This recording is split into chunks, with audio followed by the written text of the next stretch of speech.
দেখে চোর স্লোগান দিচ্ছে দাদা, চোর চোর স্লোগান দিচ্ছে কেন? আপনি কি বলবেন দাদা?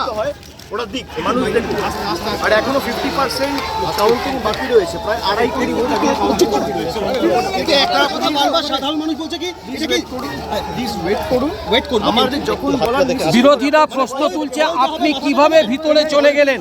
বিরোধীরা আপনার ভিতরে যাওয়া নিয়ে প্রশ্ন তুলছে। মানুষের যা রায় হবে সেটা আমি কেন, সভ্য সমাজে সকলের উচিত সেটা মাথা পেতে নেই। দাদা, কিন্তু যেভাবে স্লো কাউন্টিং হচ্ছে, হ্যাঁ, এখনো অনেক বিধানসভা রয়েছে, এখন প্রায় 4:15 বাজে, 8.5 ঘন্টা করে কাউন্টিং চলছে।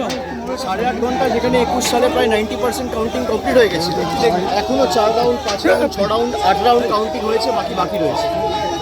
তা আমি সকলকে অনুরোধ করবো, ধৈর্য ধরুন। প্রত্যেকটা তৃণমূলের কাউন্টিং এজেন্টকে অনুরোধ করবো যে কেউ কাউন্টিং ভেন্যু ছাড়া বেরোবেন না।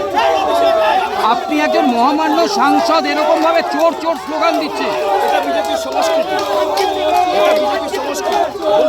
আমার অনেকে বলছে যে দীর্ঘদিন ধরে বামফ্রন্টের পতন ঘটেছিল, যেভাবে দম্ভ, হুঁশিয়ারি, ঠিক আছে, যখন তৃণমূল দাম্ভিক হয়ে গেছিল, দম্ভ, হুমকি, শাসানি, তার পতন ঘটলো। এটা মানুষের রায় কমপ্লিট হোক, নিশ্চিত হবে এটা দেশে হবে। কিন্তু আপনারা শুনবেন, আপনারা ইতিমধ্যেই জানেন যে বিভিন্ন জায়গায় যেভাবে ইচ্ছাকৃত, এমনকি প্রেস মিডিয়াকেও প্রকৃত ফল বলা হচ্ছে। বর্ধমান দক্ষিণা মেদিনীপুরে এসে তৃণমূল জিতে গেছে, সেখানে আমার রিকাউন্টিং করানো হচ্ছে। কল্যাণীতে এরকম একটা মেশিন রয়েছে, 17 সিট আমাদের সাথে কন্ট্রোল মিলছে। তার মানে আপনি বলতে চাইছেন এই যে স্লো যে গণনা চলছে, এটা কি একটা উদ্দেশ্য প্রণোদিত ব্যাপার? সেটা মানুষ ঠিক করবে। দরকার হলে আমাদের আরো অপেক্ষা করতে হবে। এখনো পর্যন্ত